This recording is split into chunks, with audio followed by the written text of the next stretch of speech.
की जर भरणे मामा म्हणतेतच आणि ते महाजन साहेब जर म्हणतेतच, एकदा विश्वास ठेवा. कुठे दिवस हातातून गेलेत तेव्हा एकदा ठेवा विश्वास. कारण मला बी अलीकडच्या काळात जर विश्वास यायला लागला म्हणून तुम्हाला म्हणायला लागलं, नाही माझ्यासारखे तुम्ही फसायचात. तुमच्या डोक्याने चालू द्या, कारण इतकं राजकारणातलं डोकं मला नाहीये. मला फक्त पाडायचं माहिती, इतकं माहित नाही. तुम्हाला ते गणित जुळीनं, तुम्हाला गोळाबेरीज करणं, ह्या सगळ्या गोष्टी येतात. इतक्या ज्ञानापर्यंत आम्ही आणखीन गेलो नाहीत. परंतु आंदोलनातलं जेवढं मला काय माहिती आहे तेवढं सांगतो. मला तरी वाटतं की ते जर पॉझिटिव्ह आहे तर तुम्ही पॉझिटिव्ह एकदा त्यांना दाखवावं. नाही केल्यावर बघू ना, त्याला कुठं जायचं नाही, तुम्हाला कुठं जायचं नाही, शेतकरी कुठं जाणार नाही. ही तर माझी 2 लाखाच्या पलीकडची मागणी आहे. शेतकऱ्याला संपूर्ण कर्जमुक्ती करा तुम्ही, हे ठेवूच नका राडा. दरवर्षी 2 लाख करणार, 1.5 लाख करणार, 3 लाख करणार, त्यापेक्षा एकदाच. ती माईक चालू आहे का? साऊंड कानात बोट घालून झोपूस तर उठून बस ना, आवाज येईल ना, ते कान जातील. त्यांनी कानात बोट घालून झोपलाय. हो ना, पण ते कान जातील ना. त्यांनी कान त्या साऊंडला लावलाय. मग लय बारीक ध्यान असतं भाऊ, कान जातील त्यांनी. शेतकऱ्याची संपूर्ण कर्जमुक्ती होणंच गरजेचं आहे. एक, त्याबरोबर शेतकऱ्यांना त्यांच्या मालाला दुप्पट भाव द्या. तुमच्या कर्जाची गरजच नाही शेतकऱ्याला, पुन्हा कर्ज पण नको आणि तुम्हाला कर्जमाफी करायची गरज नाही. एकदा फक्त त्याला या दारिद्र्यातून बाहेर काढा.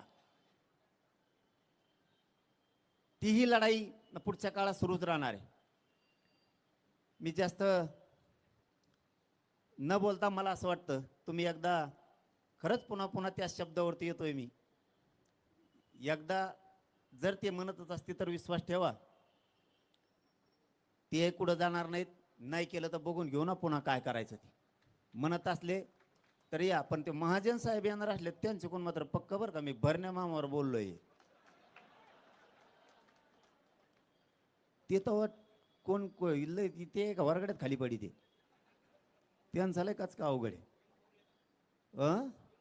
हा नाही नाही, ते ते विश्वास ठेवायला घ्यायत नाही असं नाही, पण चांगलं बघून. बरण्या मामा येत असल्यात काय नाही, मोकळा ठेवला तरी चालतोय, काही अडचण नाही समजा. किंवा त्यांचा भाजपचा दुसरे आले तरी ते बी चांगलेच आहेत म्हणा, पण बरं आहे हो सावध राहिलेलं. नाही मार्ग निघाला तुम्ही पुन्हा म्हणायचे तू चालताना भाषण ठोकून गेला, ठोई विश्वास, आता दी गाळ्या गुतून आपल्या दिलं गेलं, झाला मोकळा, गेला अंतरवाली निघून. किमान एक वेळेस संधी द्या आणि ऐका सरकारच. ते जर म्हणतच असलीत करतो तर द्या सोडून उपोषण, बघूयात पुढं. मला तरी वाटतं आल्यावर महाजन साहेब सुद्धा ते करतील, कारण चांगलं काम करणारे लवकर जमत नाहीत. आत्ता मी त्या कळंबमध्ये होतो, तिथं पत्रकार बांधवांनी मला विचारलं शेतकऱ्यांच्या बद्दलचा विषय आणि तुकारामजी मुंडे साहेबांचा विषय. मी सांगताना सांगितलं, खरंच त्या तुकाराम मुंडे साहेबाला आता तरी त्यांची बदली करू नका, कारण त्यांनी जर त्या भेसळच्या धाडी टाकल्या तर शेतकऱ्याच्या दुधाला भाव वाढणार आहे आणि नेमकं सरकार त्यांचीच बदली केल्याशिवाय राहणार नाही. मी मुख्यमंत्र्याला या रोहितदादाच्या उपोषणातून जाहीरपणानं सांगतो,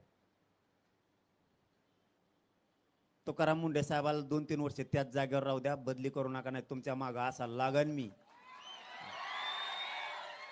कारण जरा भेसळवाले थोडे बंद हो द्या, म्हणजे दुधाला भाव वाढन. आता दूध मिळा नाही, 2-3 पेंड्या जास्त टाका लागलेत मसडीला आमचे लोक आता दुधाला भाव वाढ्यापासून. नाही तर आम्ही शेणाला मोथालेत, तर दुधात काही उराय ना.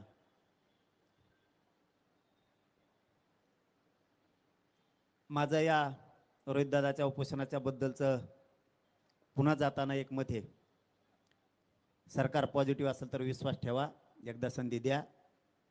महाजन साहेब आल्यावर त्यांच्यावर विश्वास ठेवा. नाही केलं तर नंतर बघू, असं एक प्रामाणिक मत माझं मी सांगितलंय.